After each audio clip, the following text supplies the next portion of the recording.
సుదీర్ఘమైనటువంటి దినం. ఉమ్మడి రంగారెడ్డి జిల్లాలో మహేశ్వరం ప్రాంతానికి ఒక ప్రత్యేకమైనటువంటి స్థానం ఉన్నది. అంచెలంచెలుగా అభివృద్ధి పథంలో ఎదుగుతుందని ఆశించిన మా మహేశ్వరం ప్రాంత ప్రజలకు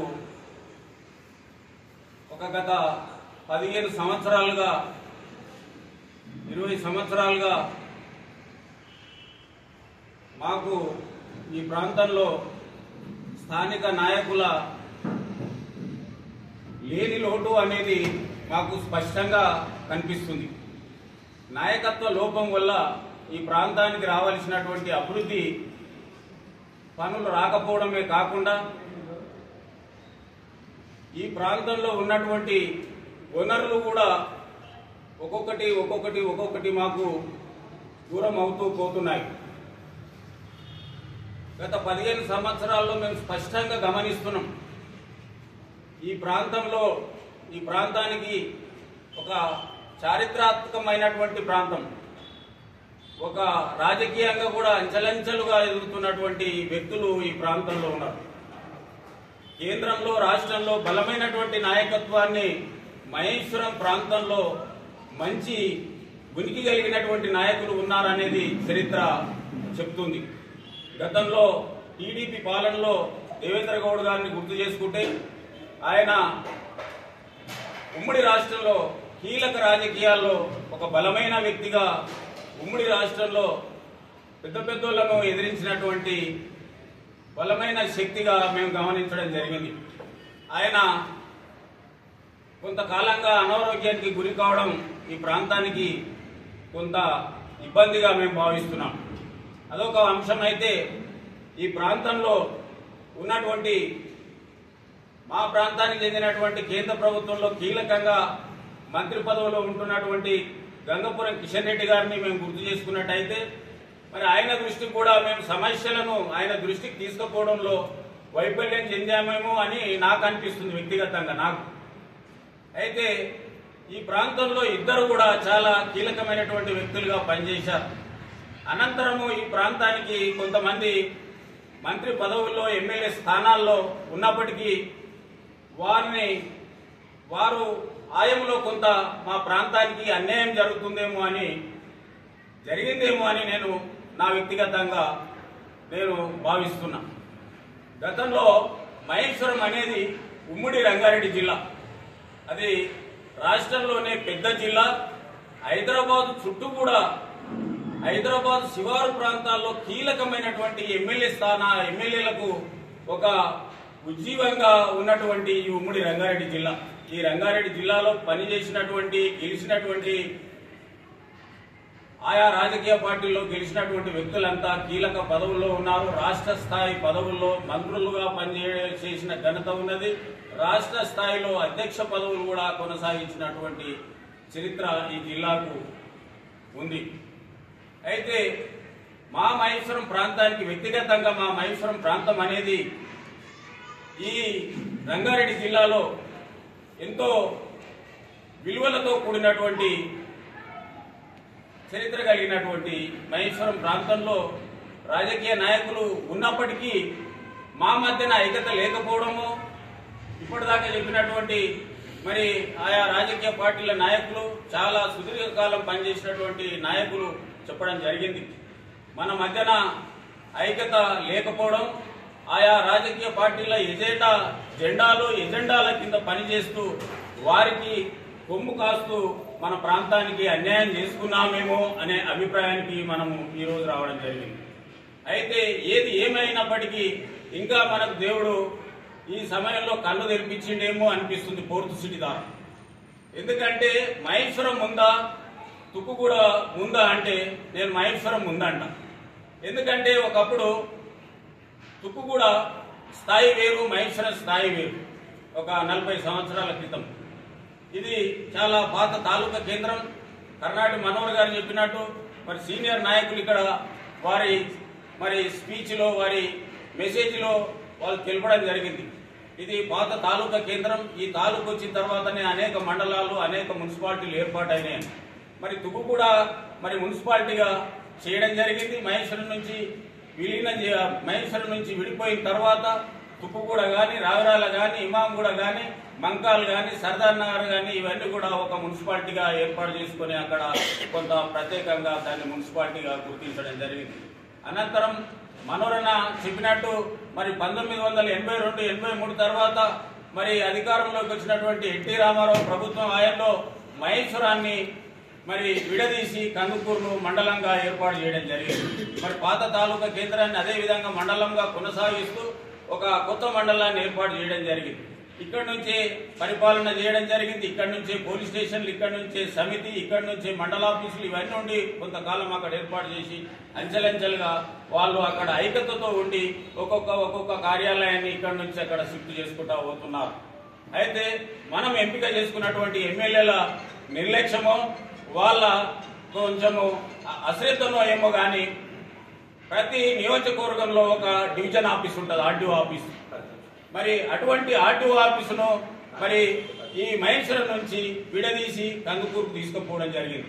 దానికి ఏ ఎమ్మెల్యే కానీ ఏ రాజకీయ నాయకుడు మనకు ప్రాతినిధ్యం వహిస్తున్న వాళ్ళు దానికి స్పష్టంగా వివరణ ఇవ్వలేకపోయారు. అయ్యా మరి ఇవాళ ఇబ్రహీంపట్నంకు ఒక ఆర్డీఓ డివిజన్ ఉంది, ఇబ్రహీంపట్నంలో ఉంది, అదే ఇబ్రహీంపట్నం పేరు మీద. షాద్నగర్కు ఆర్డీఓ డివిజన్ షాద్నగర్ పేరు మీదే ఉంది. ఇలా చేవెళ్లకు ఆర్డీఓ డివిజన్ చేవెళ్ల పేరు మీదే ఉంది. మెడ్చల్కు ఆర్డీఓ డివిజన్ ఉంది, మెడ్చల్ పేరు మీదే ఉంది. ఇలా మహేశ్వరం పేరును కనుమరుగు చేసి కొత్తగా ఏర్పాటు చేసినటువంటి మరి కందుకూరు మండలానికి ఆర్డీఓ డివిజన్ గా ఏర్పాటు చేయడం జరిగింది. మరి ఏ కారణం వల్ల చేయడం జరిగింది అనేది మనము ఆనాడే మనం ఈ ఐక్యతతో ఉంటే ఆనాడు ఈ పరిస్థితి రాకపోయేదేమనిపిస్తుంది. ఇక మనము మన మధ్యన ఐక్యత లోపించి ఇదే విధంగా నిర్లక్ష్యం చేస్తే మహేశ్వరంలో ఏ కార్యాలయాన్ని ఉండనియరు, ఏ కార్యాలయాన్ని ఇక్కడ ఉండనీయకుండా తెర వెనుక ఒక రాజకీయ శక్తులుగా పనిచేస్తూ ఒక్కొక్క కార్యాలయాన్ని మెల్లమెల్లగా కందుకూరుకు తరలించుకపోతా ఉన్నారు. ఒకప్పుడు కందుకూరు ప్రాంత ప్రజలంతా మహేశ్వరం వచ్చేది. ఈనాడు ఆర్డీఓ డివిజన్ ఏర్పాటు చేసిన తర్వాత మహేశ్వరంలో ఉన్నటువంటి మహిళలు ఈ రోజు అంగన్వాడీ నుంచి కానీ ఇవాళ ఐసిడిఎస్లో ఇలా పనిచేస్తున్నటువంటి మహిళలు కానీ మరి రేషన్ కార్డు విషయంలో కానీ ఆర్టీఓ కార్యాలయం విషయంలో కానీ ఆర్డబ్ల్యూఎస్ విషయంలో ప్రతి విషయంలో ఒక కందుకూరు పోవాల్సి వచ్చింది. ఒక 30-40 ఏళ్ల కింద మనకున్న చరిత్ర, అక్కడి ప్రజలు ఇక్కడ వచ్చేది. ఇప్పుడు 30 సంవత్సరాల తర్వాత మనం అక్కడ పోవాల్సిన పరిస్థితి వచ్చింది.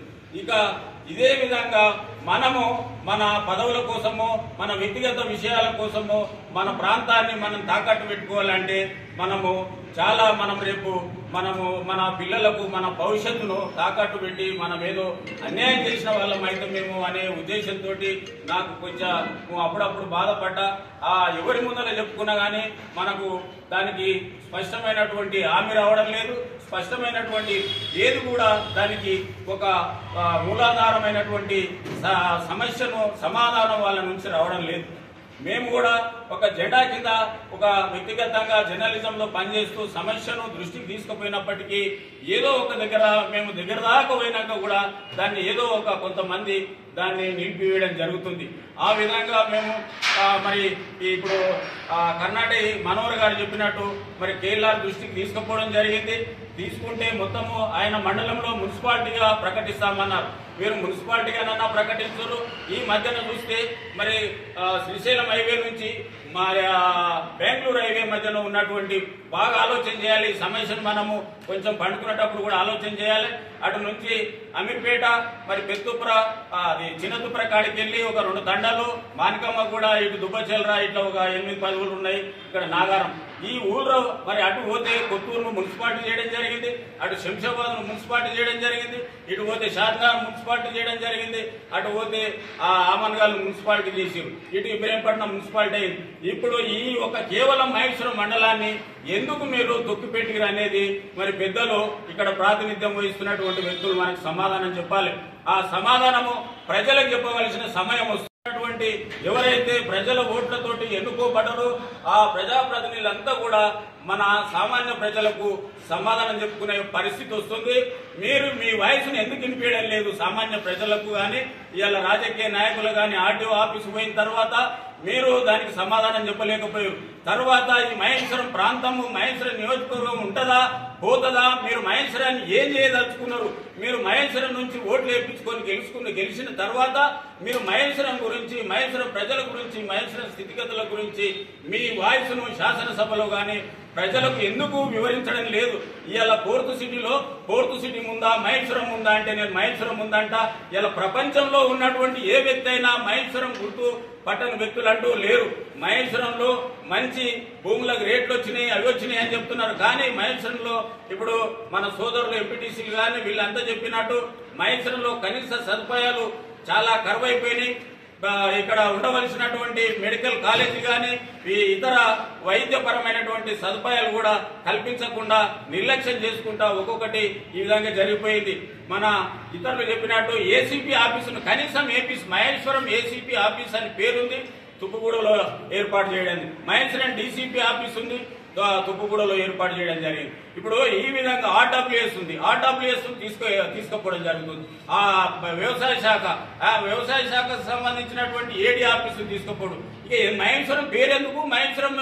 మహేశ్వరం పేరు మీద మీరు నిలబడడం ఎందుకు? మీరు మహేశ్వరం గురించి ఎందుకు పట్టించుకుంటలేరు అనేది నేను అన్ని పార్టీలకు సంబంధించినటువంటి అభ్యర్థులను నేను అడుగుతున్నా. అందరం కూడా ఇవాళ మీరందరూ కూడా కలిసి మాకు న్యాయం చేయవలసిన బాధ్యత అన్ని రాజకీయ పార్టీల నాయకుల మీద ఉందని నేను ఒక సుదీర్ఘకాలం జర్నలిజంలో పనిచేసిన వ్యక్తిగా, నేను ఈ ప్రాంతవాసిగా నేను మీ అందరి కూడా రిక్వెస్ట్ చేస్తున్నా. మనం కూడా ఇక ఏ జెండాలు ఆనాడు మా అన్నగారు చెప్పినట్టు మోహన్ రెడ్డి గారు ఆనాడు భూములు ఇచ్చి గౌసదీని ఇచ్చి భూములు ఇచ్చి 30-40 ఎకరాలు ఇవాళ దగ్గర 100 కోట్ల రూపాయల ప్రాపర్టీ ఇచ్చినటువంటి భూములు ఇచ్చి వాళ్ళు త్యాగం చేసారు. వాళ్ళు ఎప్పుడు కూడా డబ్బు ప్రాధాన్యత ఇవ్వలే. ఆనాడు అమీర్పేటలో బాగా సుదీర్ఘకాలము రాజకీయం చేసినటువంటి వ్యక్తులు అమీర్పేటలో కీలకమైనటువంటి వ్యక్తులు ఉన్నారు, ఇప్పుడు కూడా కీలకమైనటువంటి వ్యక్తులు ఉన్నారు. ఇలా తుమ్మూరులో కూడా రాజకీయంలో కీలకంగా ఎదిగినారు. కానీ మనము జిల్లా స్థాయి వరకే పరిమితమైనాం. కొంతమంది రాష్ట్ర స్థాయికి పోయినా కానీ ఇంకా పెద్దవాళ్ళు అయితేనే మేము అనుకున్నాము వాళ్ళు కావాలి. అదేవిధంగా అమీర్పేటకు, తుమ్మలూరుకు, తుక్కుగూడకు మంచి గుర్తింపు ఉన్నది. దేవేందర్ గౌడ్ లేని లోటు కూడా మాకు ఇప్పుడు కనిపిస్తుంది స్పష్టంగా. దేవేందర్ గౌడ్ కొంచెం అనారోగ్యంతో గురైన తర్వాత వాళ్ళ కుటుంబ సభ్యులు కూడా కొంచెం రాజకీయంగా చైతన్యంగా ఎత్తుకుంటే ఇలా మహేశ్వరం పరిస్థితి ఈ విధంగా అయ్యేది కాదు. మేము కూడా మా పరిస్థితి అంతా కూడా మేము పైలో ఉన్నటువంటి రాజకీయ నాయకుల దృష్టికి తీసుకుపోతాము. మీరంతా కూడా ఒక ఐక్య కార్యాచరణ ఏర్పాటు చేసుకొని దీన్ని రాష్ట్ర ముఖ్యమంత్రి, జిల్లా మంత్రి శ్రీధర్ బాబు దృష్టికి, ఇక్కడ ఇన్ఛార్జ్ ఉన్న కేఎల్ఆర్ దృష్టికి మనం అందరం కూడా ఒక కమిటీగా ఏర్పాటు చేసి ఒక గౌరవ అధ్యక్షుడు, రేట్ యాక్షన్ కమిటీకి ఒక చైర్మన్ గా ఇవన్నీ ఏర్పాటు చేసుకుని సభ్యులను ఏర్పాటు చేసుకుని మన ఉద్యమాన్ని ఉధృతం చేద్దాం. మన ప్రాంతానికి మహేశ్వరాన్ని కనుమరుగు చేసే ఏ శక్తులు ఉన్నా వాడు ఎంతటోడైనా సరే, నావోడు గాని నీవోడు గాని ఎవడైనా సరే మహేశ్వరానికి అన్యాయం చేస్తే సహించేది లేదని నేను మీ అందరి ముందు నేను ఘంటాపదంగా స్పష్టంగా నేను ఈ సందర్భంగా వివరిస్తాను.